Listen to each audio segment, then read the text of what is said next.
What is your favorite real-life samurai from the Sengoku period?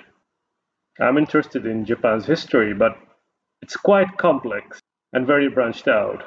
Yeah, there's a lot of cool samurai in that era, I think, for various reasons. But honestly, uh, the one I like the most is Maeda Keiji. Um, you know that basically the first time I ever heard of Maeda Keiji was from the comic Hana no Keiji, and it's done by um, Hara Tetsuo, who made Hokuto no Ken, Fist of the North Star. And Hana no Keiji is a really good story, I believe. And Maeda Keiji was a real samurai. He existed, but I think he became like a, not legend, but he did a lot of great stuff, no doubt. And he became kind of mythical, kind of, but basically. So basically, Maeda Keiji was he was from the Maeda clan. So, maybe, Maeda Toshiie became very famous, right? So he was Maeda Toshie's brother's adopted son. And something like, he was supposed to be, well, I guess Maeda Toshie was younger than Maeda Keiji's adoptive father. And then something happened, and then ended up Maeda Toshie being head of the Maeda family. But anyway, Maeda Keiji was left, out of the picture. So he said, yeah, this is cool. And then he left, and then he became like a free samurai. So he just, he's doing his own thing. He went around Japan, and basically, yeah, he's really cool. He just, samurai talk about, like duty to the master or whatever, blah, blah, blah. But Maeda Keiji lived his own life. He was a free man, And he was a samurai too, but he did what he wanted to do, And if he liked your cause, he liked you as a friend, he would fight for you and fight with you, I should say. And like, yeah, he wasn't bound by politics. He was just, oh, you need help? You my friend? You my help? You need help? Okay, let's go do it. You know what I mean? That kind of thing, So he really high morals, high standard, human, I believe, But, he liked drinking, he liked partying, that kind of stuff. He was a normal human in that sense as well, so. And he was free, right? He could do what he wanted to do. He would joke around. Like, I don't know how much is true and how much is real, but he's portrayed as this kind of character. And very strong as well. And he had like a mythical horse called Matsukaze, which was a crazy horse or something. And then for some reason he could tame this horse. So he had a mythical horse and he had this huge spear or whatever. And he was super strong and really nice guy. And he was free. And yeah, if you read Hana no Keiji, you can really see the greatness of Maeda Keiji, I think. And the other story is Gifu Dodo, which is about Naoe Kanetsugu. And then Maeda Keiji appears in part of it because, they were friends and stuff like that. So but yeah, Maeda Keiji. And then there's one true story that they said Maeda Keiji did, and he said I think was, I believe, around, well, anyway, they were in this battle, and then they found out that someone in another part of the country, I believe was Ishida Mitsunari, I think he lost at Sekigahara or something. So then they said, oh, we better go back home. And then so they said, okay, with the Uesugi army said, okay, we better go home. And then they said, okay, so we got to go home, but then we might take casualties because they're going to attack us from behind, And then Maeda Keiji said, okay, don't worry, I'll take care of the back. You guys go home. And then Maeda Keiji had like 10 guys with him, And then supposedly they held off the back for long enough for the Uesugi army to go home.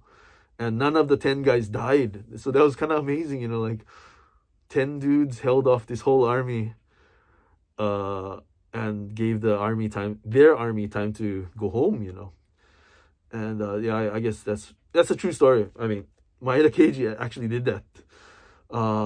So, he was kind of crazy guy, and he did crazy things, but he was a great guy, I think. And then, it's Maeda Keiji. It's not just, I think his morals, his way of living inspires a lot of people today as well, I mean, I can tell you a lot of people that really look up to Maeda Keiji and wish they can, well, try to be like Maeda Keiji, you know, respect Maeda Keiji, because, you know, he was a very, like, okay, like they call it, like, and there was one drama on NHK, and then this really cool scene, and Maeda Keiji walks to Tokyo from very far away, and he walks to Tokyo, and he said, I want to see Tokugawa Ieyasu, and then yeah, and then he meets Tokugawa Ieyasu. He said, Maeda Keiji wants to meet Tokugawa Ieyasu, and then Ieyasu comes out and said, what do you want? You know, okay. And then Maeda Keiji said, you know, you gotta spare the life of this one guy, and can you promise me? And Tokugawa goes, okay, I promise I will, well, in the show anyway, but I won't touch this dude. He'll be free or whatever. He can do whatever he wants as long as he stays in that area. And then Maeda Keiji asks, are you lying? And, you know, if you're lying, you know, it won't be good, you know. But then Tokugawa says, you know, and Tokugawa is in charge of Japan, you know, he's like the greatest, the most powerful man in Japan. And he said, you know, I cannot lie to a true man. So, like, he said, Maeda Keiji is makoto na otoko, like a real man. And in face of a real man, I cannot tell lies. That's, wow, that's amazing, you know. Kind of makes me tear up talking about this story. But, yeah, I tried to live life to be a real man, you know.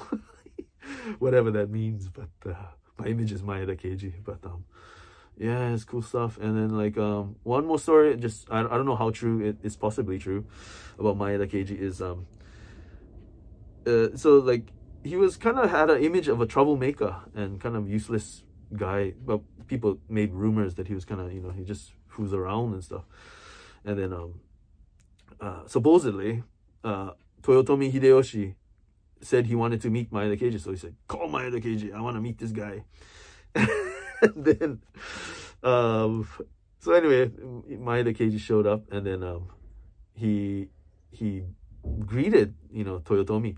And, you know, when you reading the High Lord or whatever, you know, people respect, oh, you know, deep bowing or whatever. But Maeda Keiji turned his head sideways, and he had his not ponytail, but his ponytail was sidewards, and he bowed like this, and his ponytail was like shooting straight up, but his head was turned sideways, which is kind of, it could be rude, but it could be considered rude. Like, why the hell is he doing this? You know, he's not showing respect, you know.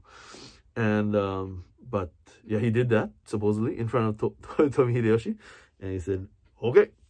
And then they were talking, and he said, oh, I can do a dance for you, supposedly.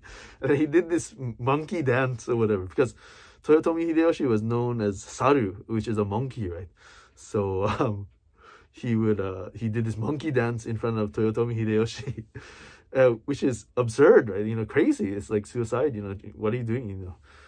But then, yeah, and then anyway, so the monkey dance finished, and then Toyotomi said, oh, okay, so let's have a serious chat. And then he said, okay. But he said, Maeda Keiji said, okay, I'll be back in soon. Let me just change my clothes, because he had that, you know, crazy suit on, like, I don't know, it was kind of crazy, like stuff that usual samurai wouldn't wear, like, but anyway, like, so he came back, and he came back in a real, you know, proper samurai clothes fashion, you know, the kimono, proper kimono, and he was, you know, like, you know, properly greeted Hideyoshi. And Hideyoshi was like, wow, this is the same Joker that was doing the monkey dance, you know, 2 hours ago or whatever. And he said, you know what, I like you, and if you wanna fool around, you have my permission. Which is really cool, you know, because there's a word in Hana no Keiji, and says, kabuku nara kabuki tose, which means if you're gonna fool around, just fool around to the end, you know. And yeah, so Hideyoshi said, okay, you have my permission, you can fool around. And supposedly he gave Maeda Keiji this item, which was it's an item that says, this guy is troublesome, but he can do whatever he wants. he had permission from the, you know, from the Kampaku, the leader of Japan at the time. So it's kind of interesting. And then, yeah, he lived how he wanted to live, and you know, he had morals and stuff. He was a good guy too. But anyway, that's my favorite samurai. But anyway, Maeda Keiji, I highly recommend you guys check him out. He's very cool. Thanks.